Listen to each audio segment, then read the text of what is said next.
یہ بھائی نے فرمایا کہ آج کل شادیوں کے اندر ایسا ہو رہا ہے کہ شادی اور ولیمہ ایک ساتھ ایک ہی دن رکھ لیتے ہیں اور اسے شلیمہ کا نام دے دیا گیا ہے۔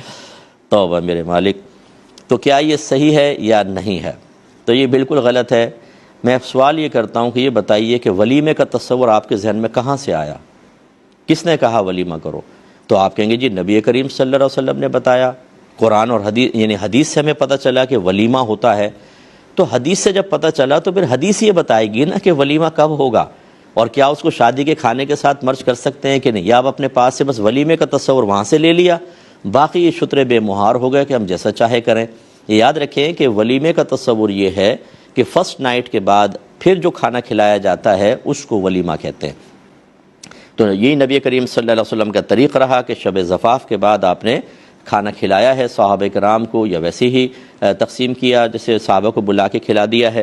تو یہ ولیمے کا تصور ہے۔ اب اگر آپ شادی کر رہے ہیں، شادی یقینی سی بات ہے فرسٹ نائٹ سے پہلے ہی ہوتی ہے، تو اب اس کے اندر اگر آپ ساتھ ہی ولیمہ کر دیتے ہیں تو یہ ولیمے کی سنت تو پوری نہیں ہوگی، تو اس کو ولیمہ کہنا اور اس قسم کی بدعتیں ایجاد ہرگز نہ کی جائیں۔ ولیمہ کرنا یہ سنت کریمہ ہے۔ حضرت عبد الرحمن بن عوف رضی اللہ تعالیٰ عنہ سرکار کی خدمت میں حاضر ہوئے تو جسم کپڑوں پہ زرد رنگ لگا ہوا تھا۔ سرکار نے فرمایا کہ اے عبد الرحمن یہ کیا ہے؟ عرض یا رسول اللہ میری شادی ہوئی ہے اور یہ اس وجہ سے رنگ لگا ہوا ہے۔ تو نبی کریم صلی اللہ علیہ وسلم نے ارشاد فرمایا کہ پھر آپ ولیمہ کریں چاہے ایک بکری کے ذریعے ہی کیوں نہ ہو۔ تو اس کا مطلب یہ ہوا کہ یہ تصور شریعت نے دیا ہے اور اس کا وقت بھی معین کر دیا ہے، اس کو وقت کو بدل دینے سے ولیمے کی سنت ادا نہیں ہوگی، اور جو چیز سنت کو ختم کر دے وہ بدعت ہوتی ہے۔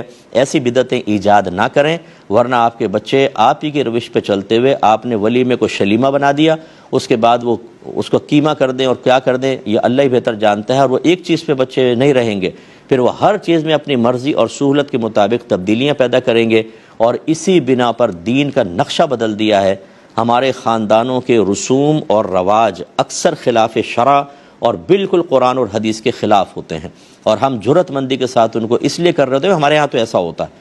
یہ عورتیں مل کر بیٹھتی ہیں نا رشتوں کے لیے، بھئی آپ کے ہاں کیا کیا لیتے دیتے ہیں؟ ہمارے یہاں یہ ہوتا ہے، دوسری کہتی ہے ہمارے یہاں یہ ہوتا ہے، اور ان میں بہت سی چیزیں، ہر ایک کو نہیں کہہ رہا ہوں، بہت سی چیزیں خلاف شرع بھی طے ہو رہی ہوتی ہیں، لیکن چونکہ ہمارے ہاں ہو رہا ہے اور ہم نے نہ قرآن کو دیکھنا ہے نہ حدیث کو، نہ اللہ کا خوف نہ رسول کی کوئی حیا اور شرم، تو ہم خود بدعتیں ایجاد کر کے اور اپنی نسلوں کو دے کر چلے جاتے ہیں، اور آگے اس کا خمیازہ بھگتنا ہوگا۔ تو لہذا شلیمہ پلیمہ چھوڑ دیجئے، آپ ولیمہ ہی کیجئے، اور اس کا طریقہ یہ ہے جو میں نے آپ کو سمجھایا۔ اس میں ایک آخری بات عرض کر دیتا ہوں، بعض بچے ایسے ہوتے ہیں کہ جو سنت پوری کرنا چاہتے ہیں لیکن گھر والوں سے ٹکرانا ممکن نہیں رہتا۔